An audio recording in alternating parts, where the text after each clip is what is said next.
Can I sew leather on my home sewing machine? Of course you can. And I'll break it down as to how.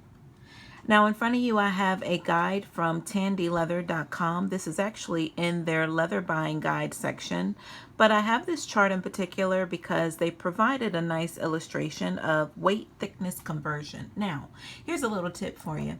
Next time you go on your leather buying trip, take along a quarter with you. This quarter will help you determine the ounce of the hide, and then furthermore let you know if you're going to be able to sew it on the machine that you have.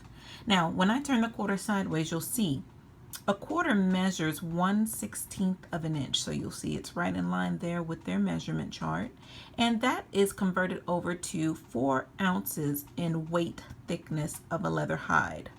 Now, when I double that quarter, you'll see the thickness is going to increase by 1/8 of an inch. So 1/16 plus 1/16 equals 1/8 of an inch, which is here. You'll see that is equivalent to 8 ounces. Now, let's fast forward.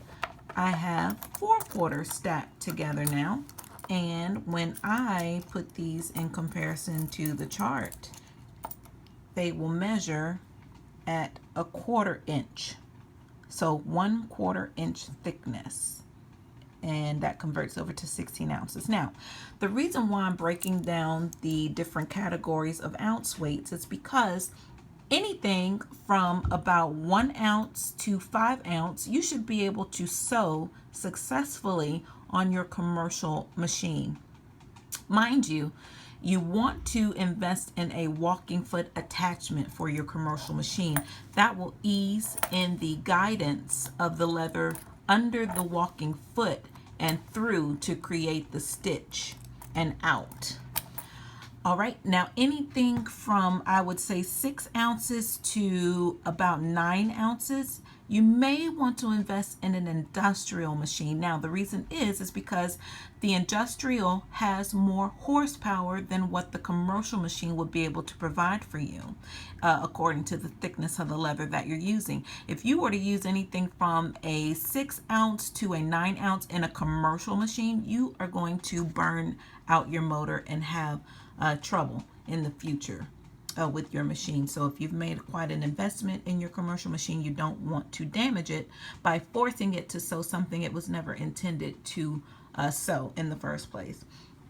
The industrial machine provides the horsepower for that thickness.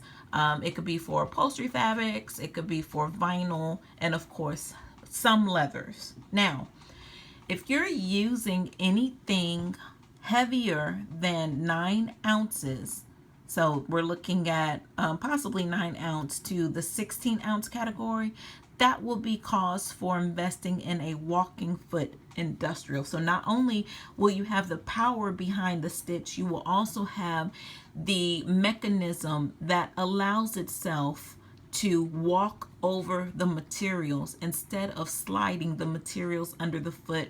The foot works with the materials to create the stitch, hence walking foot machine.